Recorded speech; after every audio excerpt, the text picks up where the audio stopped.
Next speaker is Antony Johansen from the UK. Antony will introduce himself, but he's a long relationship with FFN and particularly hip fracture care and management in the UK. Yeah, so it's definitely not about me, so let's skip all of that. Because Charlotte's told me what I've got to do, and I've got to try and do that. Exactly as she's just said, we've had so many meetings where it's all been about the interaction between the surgeon, the anaesthetist, and the geriatrician about what they want to do for the patient, but we're not very good at listening to the patient themselves. And in running the national registry for the England, Wales and Northern Ireland, the National Hip Fracture Database, we have a patient group who supervise and advise on that. And I've also got 15,000 patients I've looked after over the last 30 years with hip fracture. So a lot of people can feed in information into how we approach all of this. And in this year's annual report, we've tried to look at the patient experience and think about the steps that Charlotte's talked about in a structured fashion and make a report that's more accessible than some of the technical things we've done previously. And we've broken down the patient's challenges into 3 steps as they go through the hospital. There's the point of admission, the pain that they're suffering, and how do we deal with their immediate pain and fear and anxiety. There's their desire to restore themselves to independence, to get back up onto their feet, which is about having an operation, but it's also about all the other stuff that we will deal with in a workshop at coffee time this morning. And then there's their objective, which is not to have their hip fixed and not to have that sort of metal or this sort of metal, but to actually get back home again and stay at home and not have this happen again. So secondary prevention comes in there.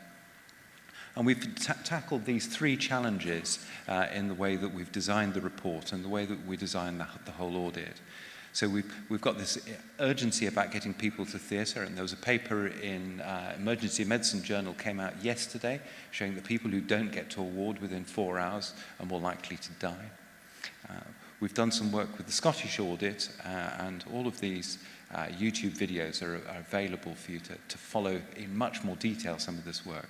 Talking with the Scottish audit about how you get people to the right ward, having done simple things in A&E to make sure that they're safe. But I think this is the key point for patients. They don't want to get to surgery quickly. They want to have got through surgery and to be back on their feet, back sitting in front of a meal as quickly as possible. And how we deliver that for them is something that we need to think about. That's the other session. But if we're going to talk to them and listen to them and understand their anxieties, we do actually need to talk their language. And we know that in the UK, if you ask hospitals, do you give your patients information about what's going to happen to you to answer some of the questions they'll have and that Charlotte's just asked? The answer is no. The hospitals don't have any really good paperwork available to give to patients. And practically none of the hospitals can claim to deliver that in a language that the patients can all read. And for many patients now, it's not English that's a first language. So one of the things we've done, and which I shall bang on about all the way through today, is to translate the information that's made available. So we've got this process of translating a patient leaflet into numerous languages. You can download a poster which you can stick up in your hospital, which includes QR codes for numerous languages, 20 languages, so the patient's relatives can put a phone up and download sheets. The whole of the structure is in Word format, so you can download it, you can put it in your own hospital's colours, you can put your own name on it instead of mine, and it allows you to give good quality patient information in a number of languages, including Turkish we've done. So that's very available. I'll be banging on about that all day. The other piece of work that we've done within the audit is using the audit data to try and think about how quickly we can get people back home again, but how safely and how reliably we can get them there and keep them there.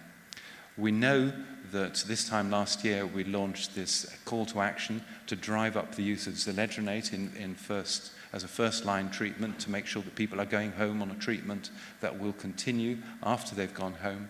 And in the UK, there's been a dramatic improvement in the rates of zoledronate prescription as a consequence of that. So the majority of patients in the UK now, we know, are on bone protection, still on bone protection 120 days after hip fracture.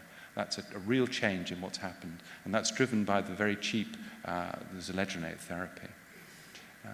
The other piece of work that was talked about at the Oslo meeting was the REDUCE study. And if you're not familiar with the REDUCE study, you should be.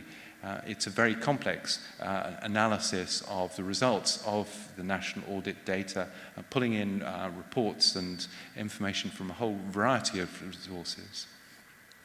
And it's produced a brilliant toolkit with numerous pieces of equipment, documents, business cases, and descriptions of how you can organize hip fracture services with an evidence base behind them, with the financial calculations behind them to show how much money you'll save if you organize things. So you save £670 if you have weekend working physiotherapists, for instance. You can pull all of that from this the REDUCE website, another piece of resource that's built around the patient's needs. There are a range of academic papers out. There will be about 7 by the time we've finished. But one of the most powerful things that we showed in it was that if you want to improve mortality in your hospital by 10%, hospitals can do that by having more than 80% of their patients getting to theatre within 36 hours. That's one way of doing it, very expensive way of doing it. But hospitals which use patient experience and listen to patients and get patient feedback and build that into their governance work, hospitals which do that also achieve a 10% lower mortality. So that's a much easier thing to do. And of course, we don't do it. We don't do that seriously. The National Hip Fracture Audit requires people to be looking at follow-up data of where people are, how well they've recovered, and whether they're on bone treatment. And that drives the use of postal follow-ups. And again, a resource that can be downloaded from our report, allowing you to write to patients and to ask them how they're getting on, what they're doing, whether they're still on bone treatment. The exciting question at the end is there anything else you'd like us to change about our service? And this we find really powerful. It's very embarrassing to sit in governance meetings and to read the feedback from patients and see what they thought. When you thought you'd done a good job, the surgeon's happy with the x-ray, the physio's happy that they were walking well, the patients definitely weren't happy about the care that they received in hospital. And that feeding into governance is about caring about the patient's experience and has made a big difference to the way in which we organise our service. Thank you.